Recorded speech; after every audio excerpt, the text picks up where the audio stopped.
Benvingut.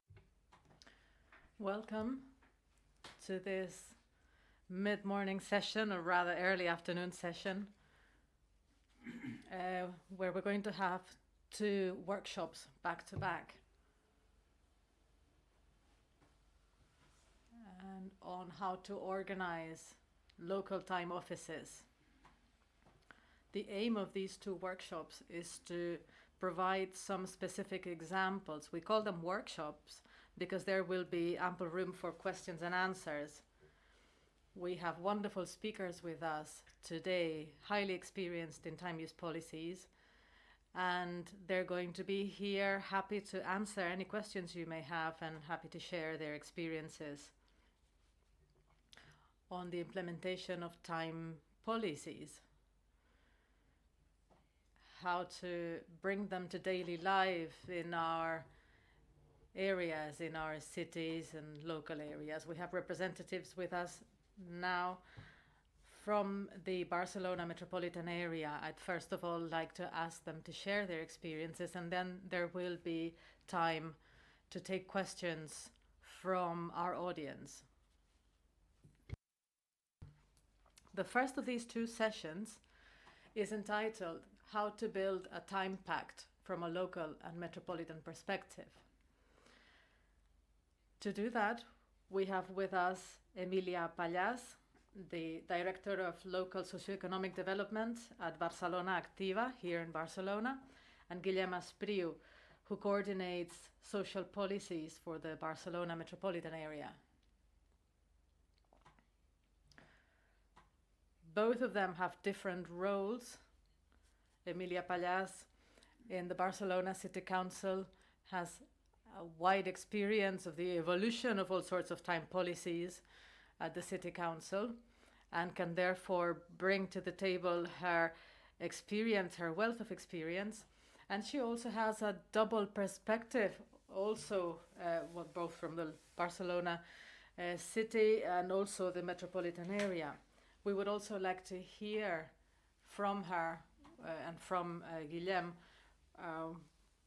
what the metropolitan area can bring to the table in terms of how it can help the different municipalities that form this metropolitan area. I'd like to start with a theoretical presentation of what we mean by time pacts, and then we shall enter into the specific ideas, the specific experiences. So this idea of a time pact is a city agreement to improve the health and well-being of its citizens, to improve and strengthen the socioeconomic fabric of the city, and to implement different time policies in many different areas. As we have been saying all the time, time is a very multifaceted topic. It concerns education, it concerns employment, mobility, care. Therefore, it requires a wide perspective. It affects different stakeholders in the city, and therefore, while this is a public initiative, Time Pact started as a public initiative. However, it has as one of its goals the incorporation of other stakeholders, citizen organizations, third sector organizations, trade unions, professional organizations, etc. I also think this is a very exciting time because there are many developments taking place in different cities of Catalonia. And as we have heard already, the pandemic has brought us to this point where we need to rethink and question many parameters.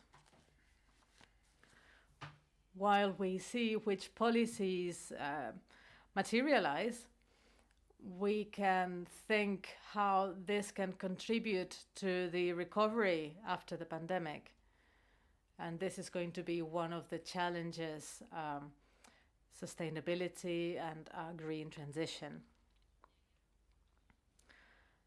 As I said, this idea of a pact, of a time pact, is a sort of methodology informed by municipal time policies. I'm sure Emilia will be able to share with us what these developments have been.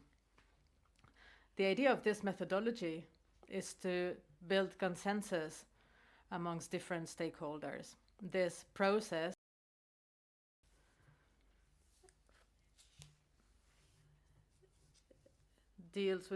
requires the creation of different working groups in the municipality, so that first of all they can share a diagnosis of the situation, which can sometimes be hard enough in itself, and then make agreements and commitments on what the most pressing measures are. These measures receive support from the city council. Sometimes they require private sector involvement. Sometimes private sector organizations are able to see this through themselves. So after the creation of time policies come this methodology, come these meetings between different stakeholders who reach agreements. The goal is to come to these agreements, and these stakeholders help us identify best practices. Very often, plenty is being done already, but they are not identified. They are not tagged as time policies. They are not being appreciated as time policies.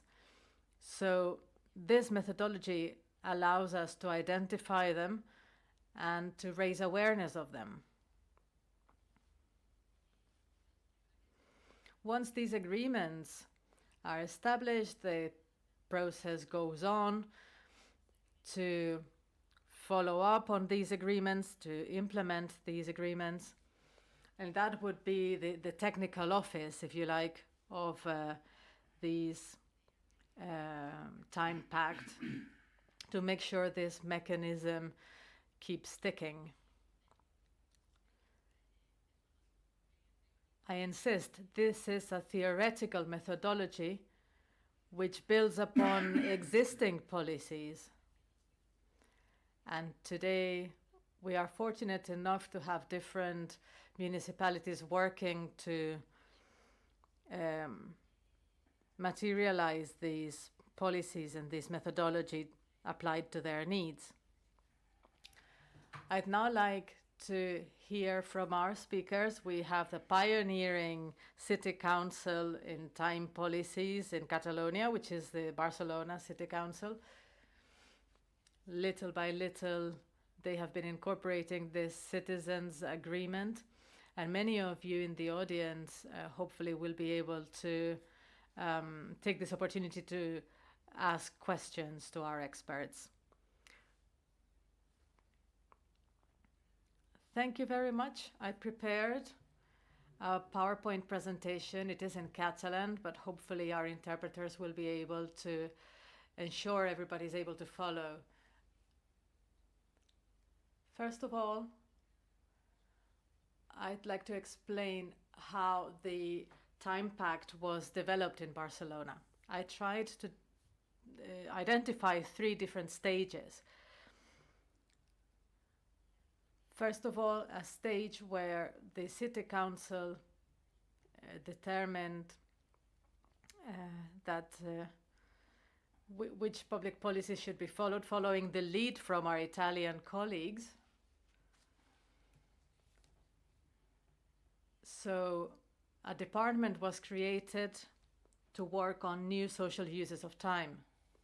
And that department began developing public policies concerning new services, increasing the times of public transport, care services, etc.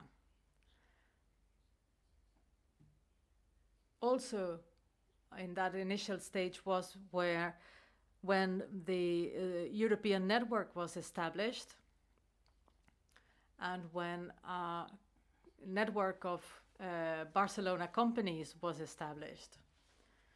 That would be the first stage, a stage to foster public policies in the city council.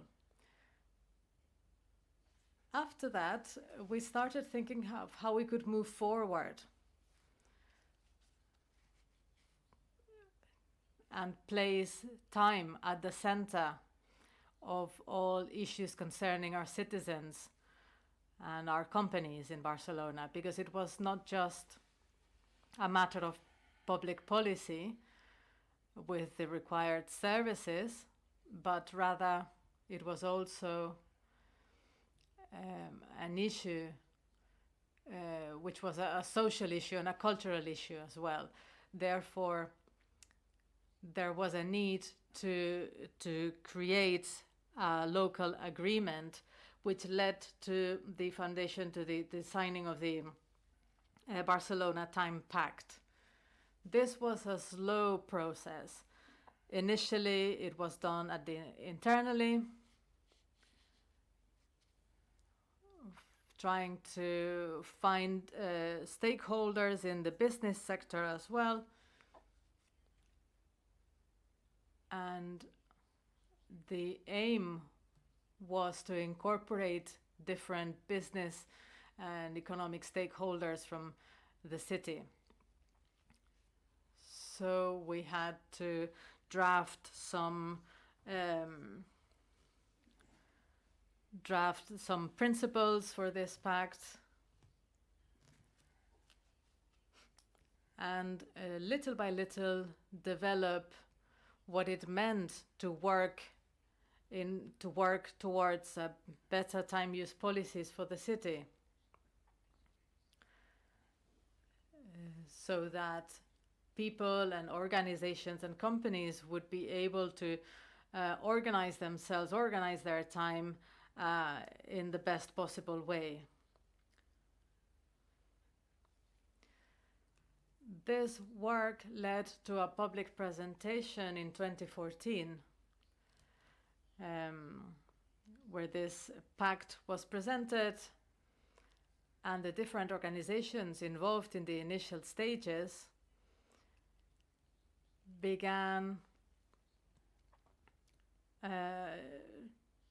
looking to include more organizations into this agreement.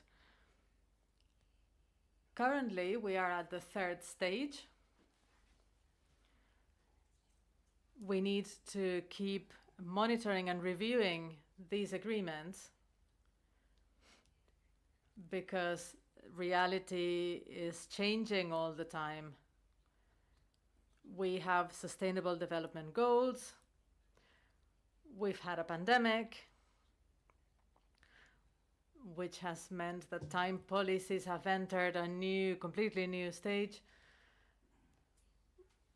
where our view of reality, our perception of reality has been affected as well, and therefore new initiatives are required. Initially, this has always been our approach has always been cross-sectional, even more so now. From the start, we considered what sort of governance this pact should have with the different parties and stakeholders. There's leadership by the City Council department, the Municipal Management Department, and This department ensures that this is multi-sector, that gender perspective is incorporated as well into the process. It is important to be aware of who is behind this Barcelona Time Pact. As you can see on the screen, the main trade unions are represented. Also the business sector, the local business sector, including social economy, cooperatives, the Federation of Cooperatives of Catalonia, the third sector organizations, trade organizations, small businesses, small and medium-sized businesses through Foment del Treball. And what was at the time, what was the precursor of the Time Use Initiative was trying to encourage this rethinking of time use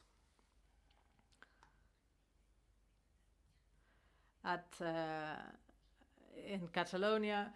You can also see how the Council of Women is included on this list, and the Chamber of Commerce. It is extremely important to make sure that women are represented and that the gender perspective is taken into account.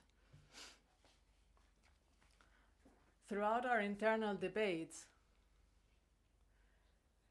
we had a sort of motto which summarized the goals we were setting ourselves, and it was being able to work towards a healthier, more egalitarian and efficient organization of time.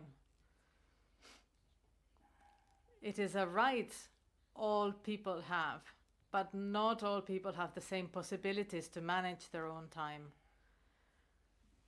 Therefore, we wanted to make this as egalitarian as possible.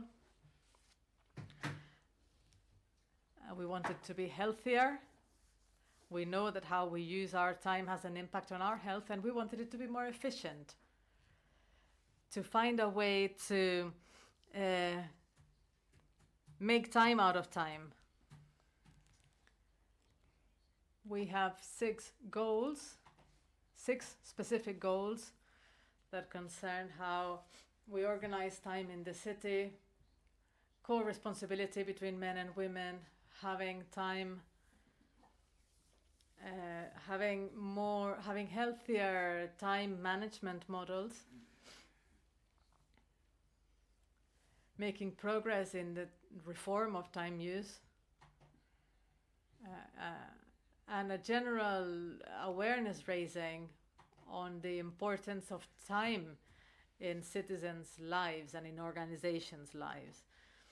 You can see some figures on the screen. We have 234 signatories to the pact, and whenever we present this pact, we always mention public policy initiatives. We have over 80 actions by the local authority and 147 actions from the different member organizations.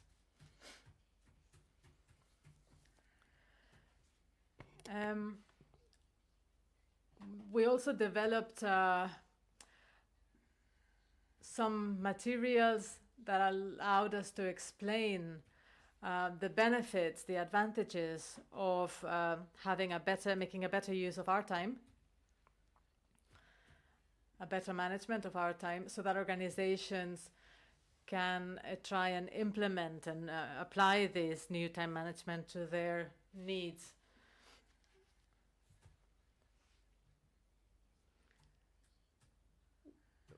Whenever an organization wants to join this pact, the requirements are that they share our principles and that they are willing to cooperate actively, and that they put forward examples of how they intend to apply the pact.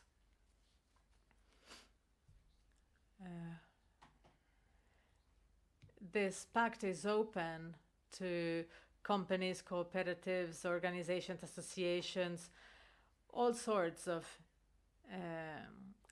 bodies, and these are just a few examples of the types of organizations which are currently involved in the pact. Even if they are located outside of Barcelona, as long as they have some sort of connection to the city, they will be welcome into this pact. In more specific terms, you can see on the screen the type of actions that can be done: talks, debates, conferences. That would be different actions to promote awareness of time use. Also developing products which people can use, or services such as giving advice, apps, creating apps, and internal organization projects for different organizations. So in the Time Pact, we established 6 lines of action in health, education, care, social participation, the organization of local services, and the economy. Currently, we think we should introduce a new line. We should add a new line to these 6 ones. And just to show you what these 6 areas of work are, you can see that the actions are distributed rather evenly in these 6 areas of work. And at a municipal level, there are 6 managing agencies. And depending on the actions they carry out, the follow-up of those actions is done whether from the technical secretariat for the Time Pact, led by Sonia Ruiz. And there are 31 bodies responsible for this process. So we have been, as we have grown, we have involved an increasing number of bodies. These policies are very cross-sectional. And just to give you an idea, give you a flavor of some actions in full, we had a process of digitalization of the citizens' offices, and we realized that many people were not using those services online. Therefore, we needed to have a physical office where there could be face-to-face support to our citizens. This means that people do not have to wait more than just a few minutes when they make an appointment to go to one of these offices. The message we want to give to our citizens is that we care about their time. We're not going to make them wait. So also we have playgrounds in the schools which are open outside of school area, outside of the school day, so that neighbors can use them as a play area. There are 53 of them in Barcelona.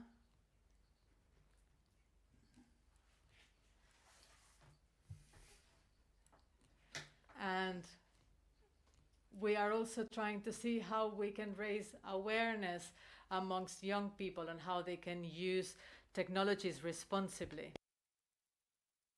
Destacar, pues, Barcelona. At a company level, Barcelona gives awards to companies for their use of time.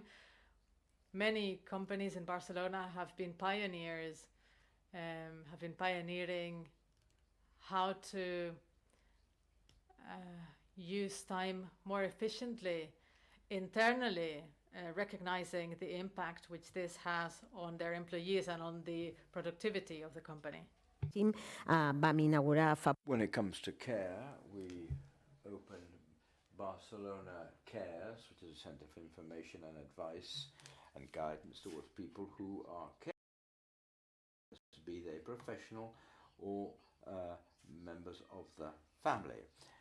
And we also foster the digital platform Barcelona for citizens' participation. That doesn't mean that we don't do any participatory efforts on a face-to-face basis, but it is important that those who participate from organizations can also do it online if they wish. When it comes to organizations in the city, because there are 80 actions which are underway, there are many organizations from the third sector, from enterprises, from time bank entities, consulting bodies.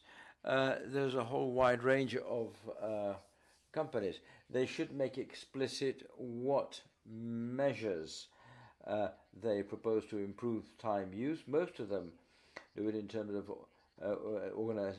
time organization within companies, but some also offer consultancy service for citizens.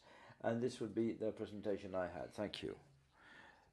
Thank you for your synthetic effort. I know there's a lot behind that.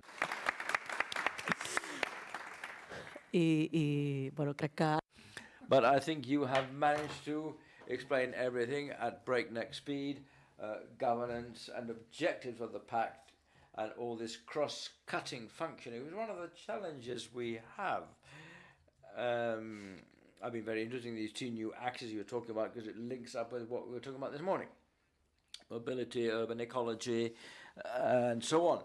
And let me now look at Guillaume, because time is one of the areas where the metropolitan area have the greatest weight, or have a more relevant role, because they have a coordinating role within the metropolitan area. So I would ask you, Guillaume, that you give us a brief view of the role, or potential role, of a metropolitan area when it comes to giving impulse to time use policy. There are a number of municipalities, including Barcelona, within the metropolitan area who are involved.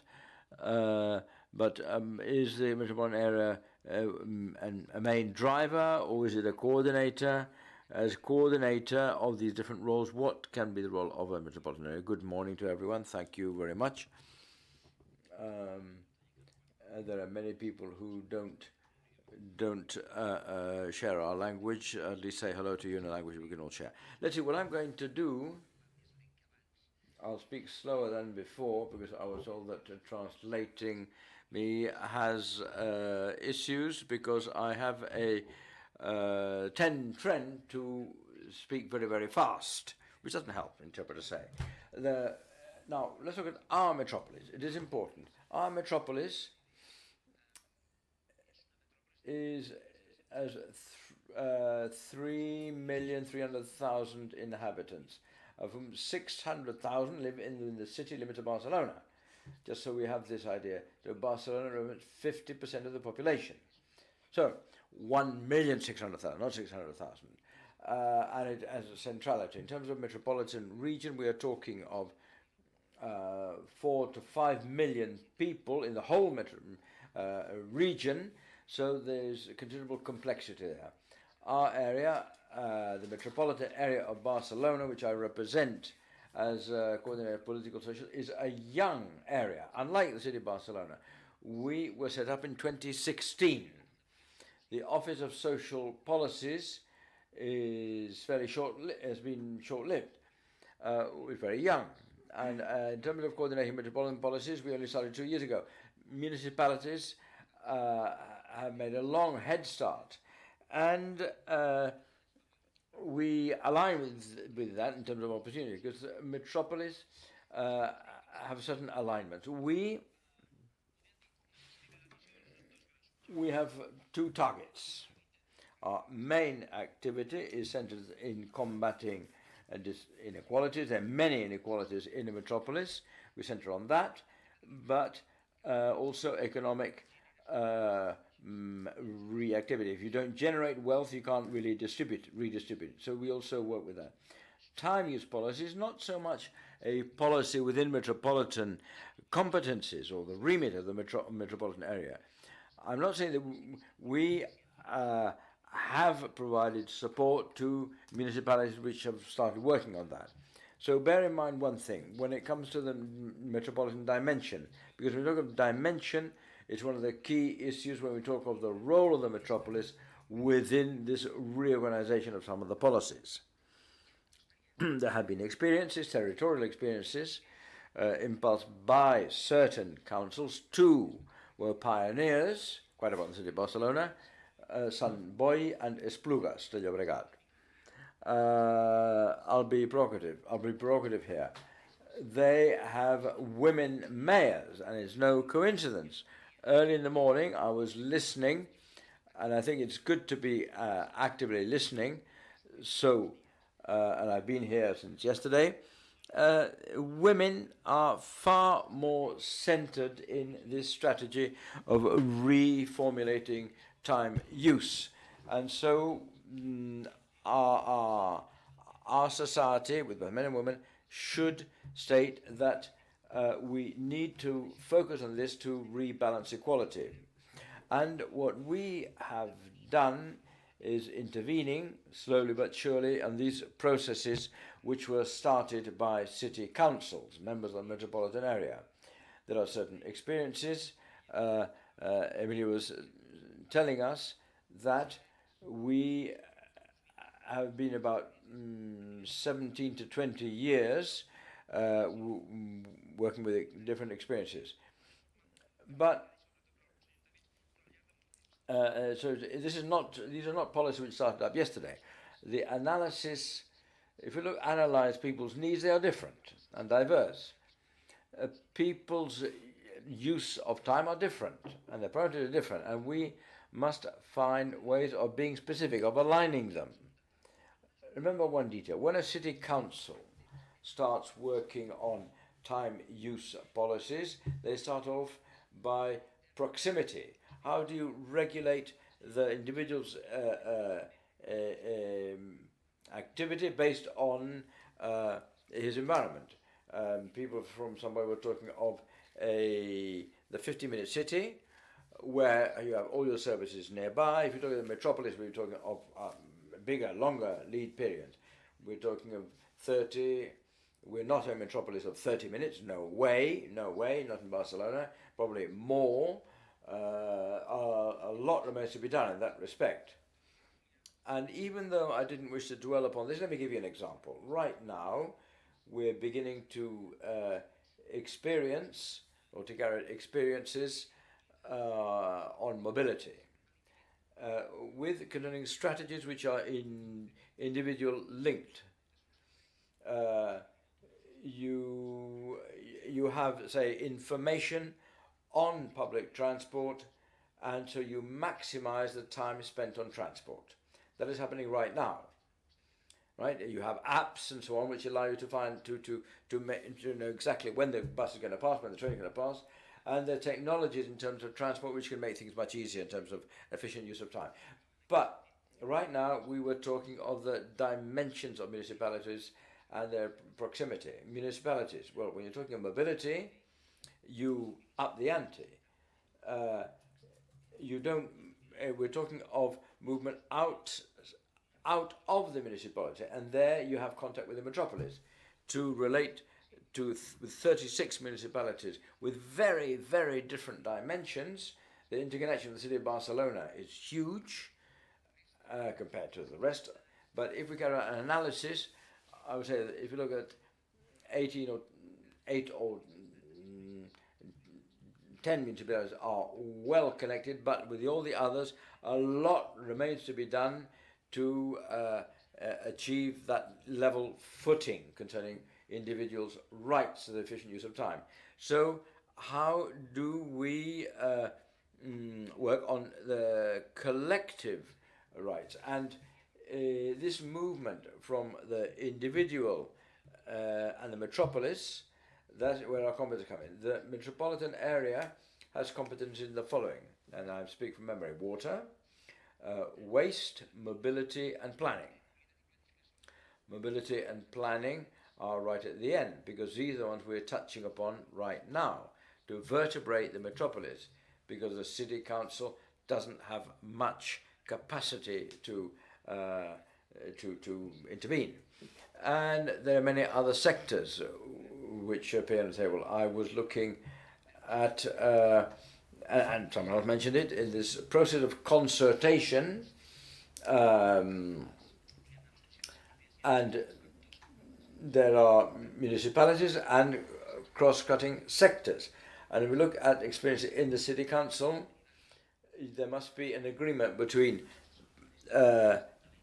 the private bodies, and we're talking of opening times of businesses and so on. So that's micromanagement. Look at the Splugers who are trying to adjust these times, and that's part and parcel of this shared strategy between municipalities. So what is a metropolitan role? Once we looked at different levels. This person who spoke before in the previous session, there she is, was talking of the multi-level, if you like, relations, which is true. One person is who has the competence, and the other is how you have an impact on the areas where you have no remit, but are very, very important for you. So the region may not have competence, but it forms a part and parcel.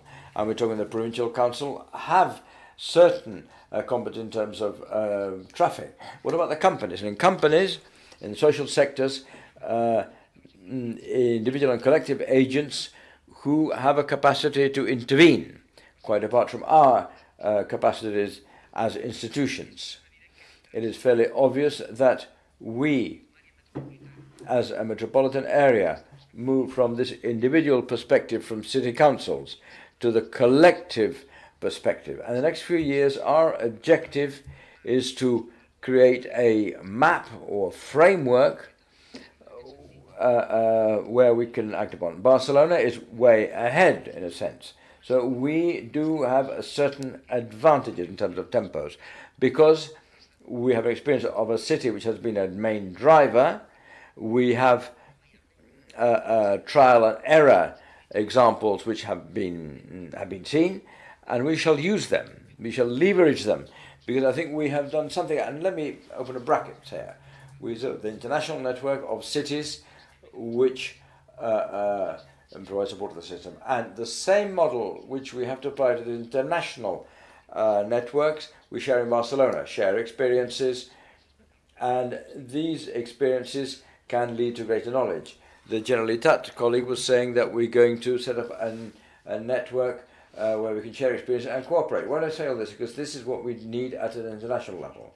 In fact, and I think one of the great values of the network is it unifies us as a collective.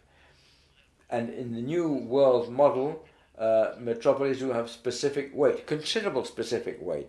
So that we have strategies allows us to follow, to mark a strategy. So 2022 and 2023 will be times to create this Metropolitan Pact.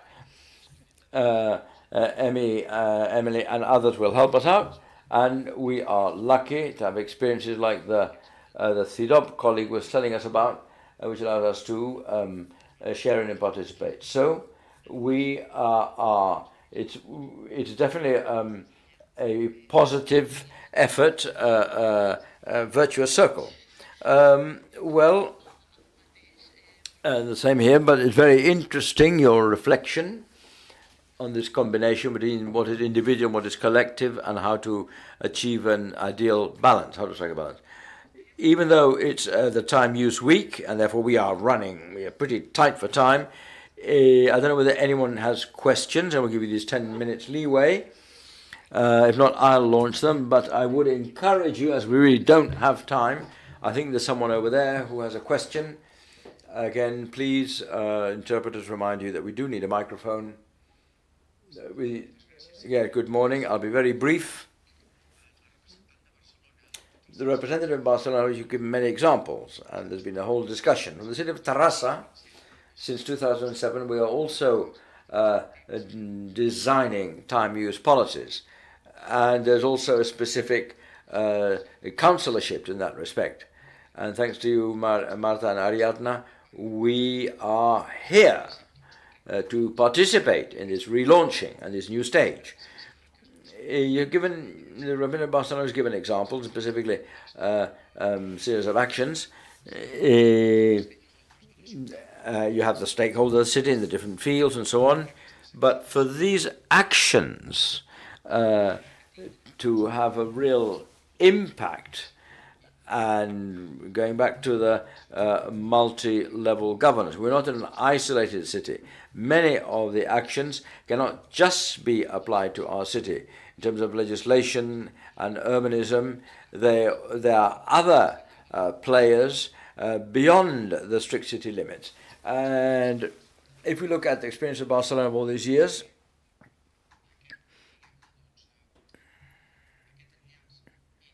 how do you see the linkage between what the city can promote inwards and the other supra-municipal entities, say the central state or the European level, or the competences which a city does not have,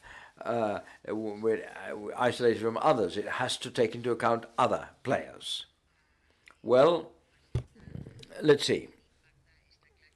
Obviously, some of the strategies, when we talk of mobility and urbanism, the metropolitan dimension is obvious, but in other service provision, that applies. And this is applicable across the board. The city does provide services. We go beyond the strict limit of the city. Like if we're talking of stakeholders, well, we here have in our group we have a number of the third sector table, a number of entrepreneurs, organizations, business associations, and the work over this year can have an impact concerning the analysis we carry out and the commitments that each of these stakeholders has. But there is a repercussion beyond the strict city of Barcelona. The companies we work with also have an impact beyond the borders of the limits of the city, or boundary of the city. And beyond what is multi-level, with the Generalitat, the Catalonia regional government, we also joined the initiative for reform, and in 2025 we wish to cooperate to ensure that the city of Barcelona should have a series of criteria which defend timetable reform or time use reform. We're not going to achieve everything we had planned, but we do wish to move forward in this sense. When it comes to legislation, which does not depend purely on the Generalitat, in the employment field, what we can do is to start off from our experience and explain demands and needs and aspirations in terms of new policies. When it comes to companies, we always, particularly with the prize we give to innovating companies, we ask them to adopt measures which go beyond the strict minimum required by legislation. And there are practices which can be borne in mind or taken on board when you wish to, if you like, design legislation. But that goes beyond us. What we can do is experience and good practices, best practices, new ways of, in terms of ways of organising time, which will have benefits for people. And that's one of the things we're always looking at. It must not diminish productivity. I think Guillaume wishes to add something. Well, I wish to join us from Terrassa, a sister city. It's not a metropolitan city, but it is a sister city to the metropolitan, part of the metropolitan area. But it's a big city. The metropolis Barcelona, be it the strict metropolitan area, but the metropolitan region, which is much wider, but it doesn't have legal form. But you study the region. You don't just study the metropolis. If you carry the impact of the distribution of, if you like, trade, and you don't take case of that Valles area behind Barcelona, you won't get a good picture. It goes beyond 36 municipalities. Why do I say that? Because right now, when you look at some of the strategies, one of the strategies we're impulsing, there are bodies which are helping us to look at future challenges. Right now, if you take the strategic metropolitan plan, you have all the large operators there. The port, airport, most of the big institutions form part of it, and a part of the strategic plan. Why do I say that? Because others have said it. Cities or municipalities provide experience of, if you like, specific building. We can act as coordinators, and we have to look at the needs of 4.5 million people. And that is one of the elements. And there's something else which has been said, which is very applicable. We have no competence in certain areas, but we can show advocacy. You're not going to be able to have competence in everything, but you should be able to advocate effectively. Next week, I'm going to Toledo for a Congress on vocational training. Now, the metropolitan area has no competence in vocational training, but we can advocate. And the dual vocational training is now vox populi. Everyone talks about it. So it's not just a specific legal capacity, but your soft power to convince others. And that is the path which Barcelona is helping, and the metropolis also takes on board. Thank you. I think we'll continue the whole morning, but I think there's another workshop coming on board. So let's have a hand of applause for all these speakers. And please stay in the room because the next panel is coming on right away. Escola and Joanna Levy to the stage.